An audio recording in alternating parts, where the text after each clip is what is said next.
Vertically opposite हम नहीं पढ़ाते, कुछ नहीं। मैं जो तरीका सिखाऊंगा इस कॉन्सेप्ट का, आप कमेंट करके बताना क्या ये आपके लिए पहली बार है। अगर पहली बार है तो आप सिर्फ इतना लिखो एफ, मैं समझ जाऊंगा। सीखना इस मेथड को। अब बचपन से ये तरीके सब लोग पढ़ते आएंगे, किसी का भी बुक उठाओगे, चाहे एसएससी का, चाहे कैट का, चाहे मैट का, चाहे जेट का, वो सब जगह ऐसे ही लिखा हुआ है। मैं भी लिख के लाया हूं कि when two parallel lines are intersected by a transversal line and AB parallel to CD and EF is a transversal line, कोई EF एक त्रियक रेखा है और A और B समानांतर रेखा है, तो क्या क्या केस बनते हैं?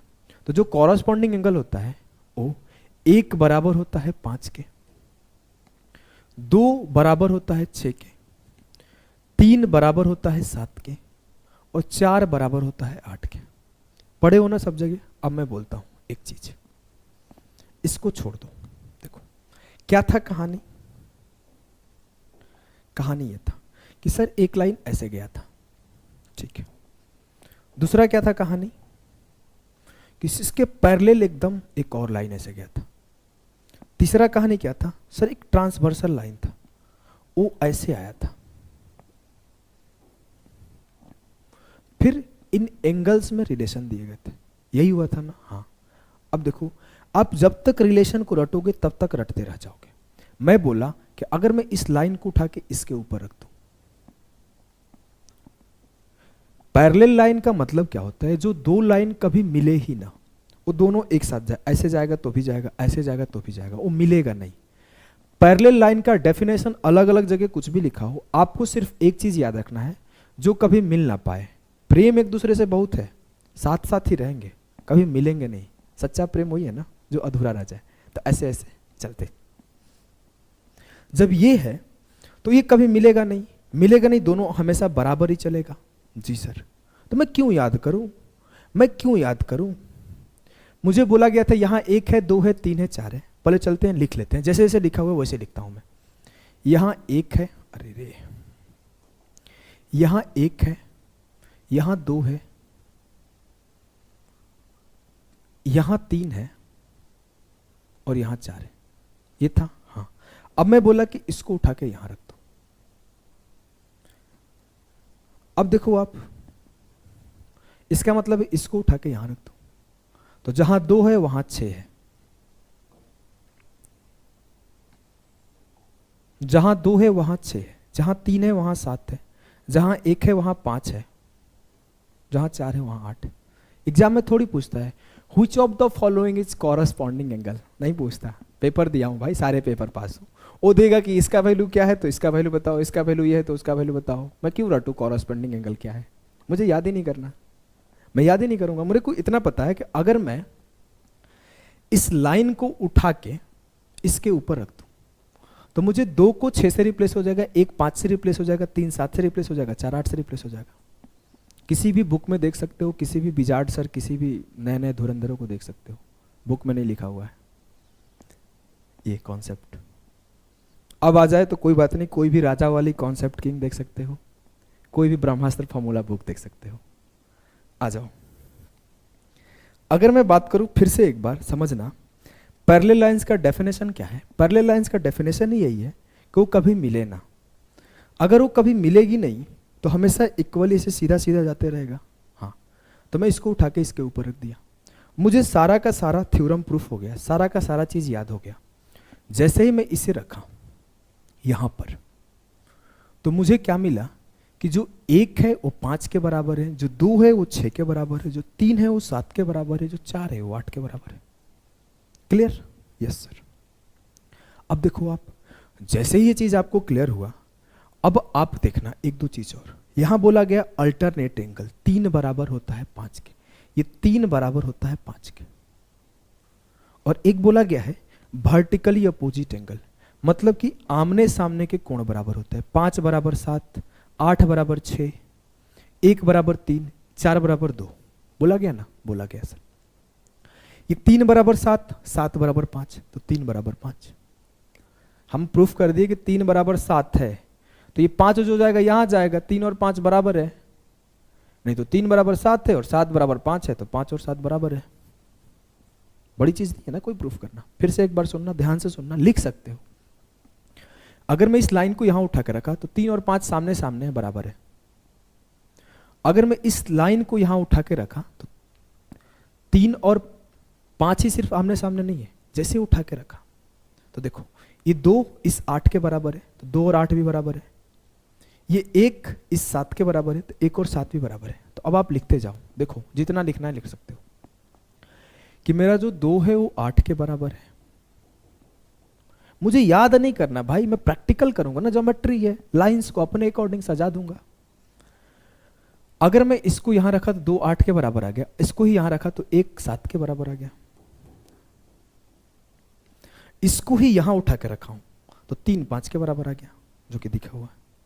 जब इसको ही यहां उठा के रखा तो ये जो 6 है यहां चला गया, 6 ऊपर है, 2 के बराबर है, तो 4 जो 2 के बराबर था 4 अब 6 के बराबर है, जो कि लिखा हुआ है। डन। इतना कॉपी में नोट कर लिए होंगे, अगर नहीं किए हैं तो अब आगे नोट करना। मिटाता हूं इसको, यहीं पे एक्सप्लेन करूंगा। मुझे अभी अभी पढ़े हमने सर, अभी अभी हमने क्या पढ़ा, अभी अभी हमने क्या पढ़ा कि कोई भी लाइन है उसके ऊपर एंगल बना है तो उसका जो वैल्यू होता है 180 डिग्री होता है। अगर ऐसे कोई भी लाइन है उसके ऊपर एंगल बना है तो 180 होता है, ऐसे भी है ऐसे बना है तो 180 होता है, ऐसे भी है ऐसे बना है तो 180 होता है। इतना हमें समझ है। इसका मतलब आप कहना क्या चाहते हो, देखो कहना क्या चाहते हैं, सीधा बात बताओ सर, सीधा बात बता रहे हैं। मतलब 1 और 4 180 है, 1 और 2 भी 180 है, 2 और 3 भी 180 है, 3 और 4 भी 180 है। ये तो समझ में आ रहा है, इसमें कोई बड़ी चीज थोड़ी है। देखो बड़ी चीज समझना, बड़ी चीज ये समझना मेरे लाल, मेरे गुड्डा, मेरे गुड़िया, कि मैं इसको जैसे उठा के यहां रखा तो मेरे को ये पता चला कि जो 5 है वो यहां चला जाएगा, तो 4 और 5 भी 180 है। तो इस पॉइंट को नोट कर सकते हो कि एंगल ऑफ 4 प्लस एंगल 5 बराबर 180 डिग्री। जैसे इसको यहां रखा तो ये 5 ऊपर चला जाएगा, तो 4 और 5 का सम 180। सेम जैसे इसको ऊपर वहां रखा तो ये 3 और 6 का सम 180 हो जाएगा। तो एंगल 3 और एंगल 6 का भी सम 180 होता है। क्लियर? सेम फॉर द, यहां से ऐसे उठा के रखा तो 2 और 7 का भी सम 180 हो जाएगा। इसको यहां उठा के रखा तो 1 और 8 का भी सम 180 हो जाएगा। बहुत आसान सी चीज है। मुझे और कुछ आता ही नहीं भाई, मेरे को तो नाम भी नहीं याद है किसका क्या है, सच बता रहा हूं। मैं भूल जाता हूं कॉरेस्पॉन्डिंग कौन है, अल्टरनेट कौन है, इंटीरियर अल्टरनेट कौन है, एक्सटीरियर अल्टरनेट कौन है, नाम भी नहीं याद होता। मुझे सिर्फ इतना पता होता है ये लाइन को उठा के उस पर रख दो, प्रूफ हो गया सब कुछ। जितने भी थ्योरम है सारे के सारे कॉन्सेप्ट। इसके लिए रट्टा लगाना पड़ता है, रटना क्यों है, मैं सिर्फ इस लाइन को उसके ऊपर शिफ्ट कर दूंगा। क्लियर? अब आ जाओ सवाल करते हैं। पहला सवाल है आपके सामने, 3 पैरेलल लाइन है, दिख रहा है ना सवाल? हाँ बहुत अच्छा दिख रहा है। 3 पैरेलल लाइन है जी सर, 3 पैरेलल लाइन है, 1 2 3, और उसको 3 पैरेलल लाइन काटी है। इसका वैल्यू थीटा है, इसका वैल्यू 70 है। थीटा का वैल्यू बताओ। सर कुछ नहीं करूंगा मैं, अच्छा मैं पहले इस लाइन को उठा के यहां शिफ्ट कर दूंगा। दिख रहा है कलर? हाँ इसको ले लेता हूं, ज्यादा अच्छा दिखेगा। इस लाइन को उठा के यहां रखूंगा तो मेरा थीटा यहां आ जाएगा। मैं इसको उठा के यहां रखूंगा तो थीटा यहां आ जाएगा। थीटा और 70 180 चाहिए, तो थीटा 110। फिर से सिखाऊं? फिर से सिखाऊं? सिखाता हूं, पेशेंस रखो, हमें जल्दी नहीं है, हमारे पास बहुत पेशेंस है। आइए, मैं बोला इस लाइन को उठा के यहां रखा, इस लाइन को उठा के यहां रखा, तो जो थीटा है यहां आ गया। अब इस लाइन को उठा के यहां रखा तो जो थीटा है वो यहां आ गया, तो मेरा जो यहां वाला थीटा है यहां आ गया। तो थीटा प्लस 70 180 चाहिए, तो थीटा 110 होगा। क्लियर बा? Yes sir, everything is clear. Now the next question is,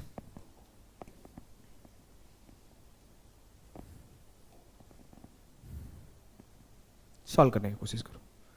मेरे से बोला गया कि इन द गिवन फिगर, दिख रहा है ना? हाँ दिख रहा है। ए बी पैरेलल है सी डी के, find the value of x. नीचे दिए गए चित्र में ए बी पैरेलल है सी डी के, तो एक्स का मान बताएं। करो, करने का कोशिश करो, फिल्म नहीं चल रहा है, नूरा फतेही का डांस थोड़ी चल रहा है जो इसे देखोगे। हाँ चलिए सॉल्व करूं, करता हूं। इसी कलर को लेते हैं, पीला वाले, हरा वाले को लेके हरा वाले। अगर मैं बोलूं इस लाइन को उठा के यहां रख दूं, पैरेलल है, तो जो ये एंगल है वो यहां आ जाएगा, क्लियर से बराबर है। इस लाइन को यहां खींचूंगा तो ये एंगल यहां आ जाएगा, तो 2y माइनस 50 बराबर हो जाएगा 54 के। तो y किसके बराबर होगा? 50 54 104/2 52। क्लियर? y बराबर 52 होगा। अब मैं बोला जब इस लाइन को यहां शिफ्ट किए थे तो ये दोनों बराबर हुआ, तो y 52 हो गया। फिर से सॉल्व कर दूं, लो जी कर देता हूं। लो जी मैं इसको यहां किया तो ये दोनों एंगल बराबर हो गए, तो 2y माइनस 50 बराबर है 54 के।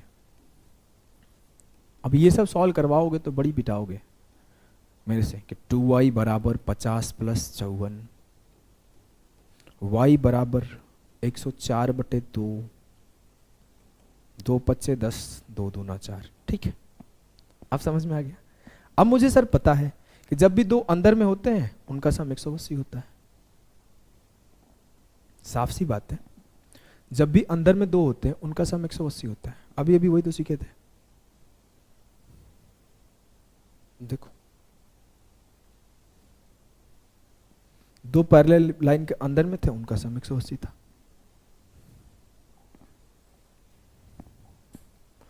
इन दोनों का सम 180 चाहिए। मुझे y 52 मिल गया, मुझे y 52 मिल गया। 50 50 से 4 2 6 74 will be the correct answer. इन दोनों का सम 106 आ गया, तो x 74 होगा, तभी तो 180 होगा। कुछ लिखना उखना नहीं था ऐसे सवालों में। इसका सम 154 है तो ये 76 होगा। क्लियर? 104 तो उसका 76 होगा, गलती बोल गया।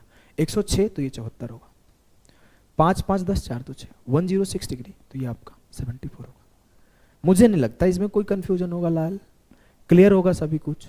अगर दिक्कत होगा तो एक बार आप घुमा के देखना, चीजें बहुत क्लियर से बताता हूं मैं, ज्यादा लंबा करने का कोई मैटर ही नहीं है। इसको सॉल्व करो।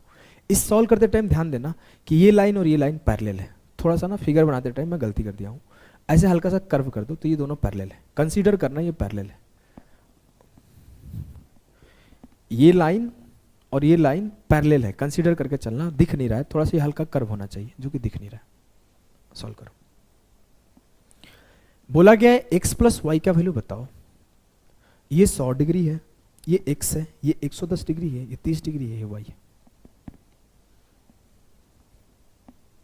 बहुत आसान है सर। कैसे?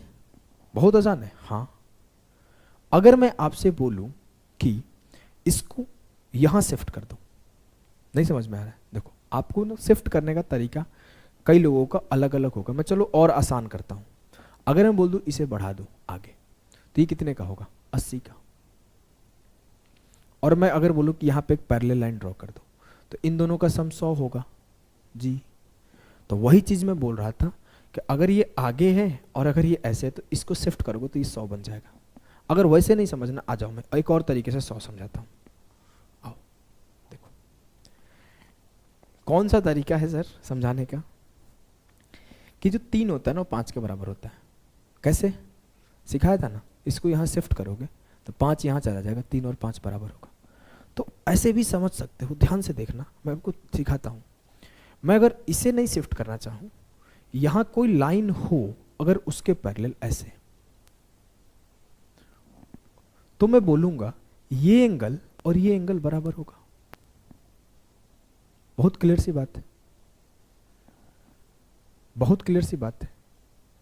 अगर मैं ये भी नहीं बोलना चाहता हूं तो मैं ऐसे बोलूंगा, बस एक यहां लाइन है पैरेलल, जो इसके भी पैरेलल है, अगर इसके पैरेलल है तो इसके भी पैरेलल है।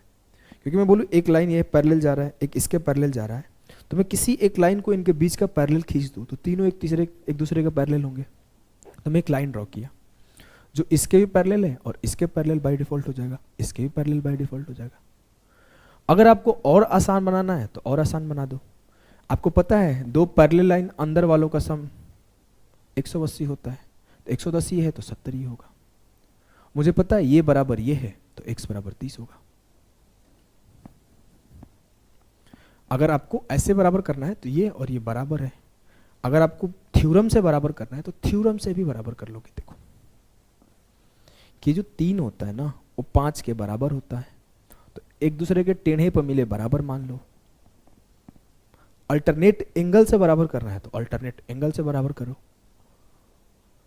जब भी आपको ऐसे लाइन मिल जाए तो अल्टरनेट एंगल से बराबर कर लो। माने तो कि ये बराबर इसके, ये बराबर इसके, तो वही काम कर रहे हैं ना, ये बराबर इसके। बस इसी चीज को ध्यान में रखते हुए उसको मैं बोला कि ये बराबर इसके, तो ये 70 है तो ये बचा हुआ 30 है। जैसे ये बचा हुआ 30 हो गया तो x मेरा 30 है। अब अपन y पे फोकस करेंगे, अब अपन y पे फोकस करेंगे। मैं बोला था ये दोनों लाइन पैरेलल है, मतलब इसको आगे बढ़ाऊं तो ये भी 110 है, तभी तो पैरेलल है। इसको यहां आगे बढ़ा कर दिया। अब इन दोनों का सम भी 180 होना चाहिए 110 में, तो ये 70 पूरा होना चाहिए। बहुत क्लियर सी बात है, पूरा 70 होना चाहिए, मतलब ये 40 है। अब ये 40 है तो इन दोनों का सम भी 180 होना चाहिए, तो y 140 है, y 140 है। 140 प्लस 30 170 आंसर आना चाहिए ना। कहीं गलती कर रहा हूं क्या? बताओ। ये 110 प्लस 70 180, 100 प्लस ये 100 का 100, ठीक है एकदम। आंसर गलत है, 170 आंसर हो। अगर कहीं गलत मैं किया होगा तो माफ करना, अब समझ जाना, कॉन्सेप्ट को समझो। एक बार फिर से एक्सप्लेन कर दे रहा हूं कि अगर मैं गलती किया होगा तो पकड़ में आ जाएगा। x प्लस वाई 170 आएगा। कहानी ये है कि ये बराबर होगा इसके, और इसका सम 180 चाहिए। मतलब ये छोटू एंगल 70 है, पूरा 100 है, तो बचा हुआ x 30 है। मैं सेम बोलूं कि अगर मैं इस लाइन को यहां ड्रॉ कर दूं तो ये 110 है, अगर ये 110 है तो इसके लाइन और इस दोनों का सम 180 होगा, तो ये पूरा 70 होगा, ये बचा हुआ 30 है तो ये बचा हुआ 40 होगा। अब सेम कहानी कि दो लाइन के बीच इस दोनों का सम 180 होगा, तो ये y 140 होगा। मैं सही हूं भाई, 140 और 30 170। क्लियर? एक बार खुद से बैठ के ऑब्जर्वेशन लगाओ, जल्दीबाजी नहीं करो, समय है हमारे पास। चलो इसे सॉल्व करो। सेम वही कहानी है, कुछ भी अलग नहीं है। देखो ये 60 है तो ये पूरा 60 होगा, मतलब ये बचा हुआ 45, तो x बराबर हो जाएगा 135। किसको नहीं समझ में आया x निकालने? मैं बोलूं कि एक लाइन है, मैं बोला कि ये लाइन है पैरेलल जा रहा है, तो ये 60 है तो ये भी पूरा 60 होगा, तो ये 15 है तो ये छोटू 45 होंगे। और इसका मतलब है कि ये लाइन है, ये लाइन है, तो इन दोनों का सम 180 होगा, तो ये 45 है तो ये 135 होगा। क्लियर? Yes sir. अब मुझे y और z निकालना है। देखो भाई ये y है तो ये पूरा भी y होगा। बहुत आसान हो गया। मतलब इसका वैल्यू क्या है? y minus 20 degree. अब इसका और इसका सम 180 होगा, तो y माइनस 20 प्लस z का वैल्यू 180 है, और जो x का वैल्यू है 135 है। ये इसका वैल्यू 180 है और जो x का वैल्यू है वो 135 है। मुझे x plus Y plus Z निकालना है, तीनों को जोड़ दो, 335 आंसर हो जाएगा। अगर मैं बोलूं x plus Y plus Z, तो मुझे y प्लस जेड का वैल्यू इजीली मिल चुका था कि होगा 180 प्लस 20 200। मुझे x का वैल्यू 135 मिल गया, तीनों को जोड़ दिया तो 335 मेरा x plus Y plus Z हो गया। क्लियर? ये वैल्यू और ये वैल्यू, इन दोनों का सम 180 होगा, तो ये y माइनस 20 था, ये z था, दोनों का सम 180 था, x का वैल्यू 135 था, दोनों जोड़ दिया। क्लियर है? तो देखो ये ज्योमेट्री का पहला सेशन था, इसमें हम लोगों ने 3 कॉन्सेप्ट पढ़ा।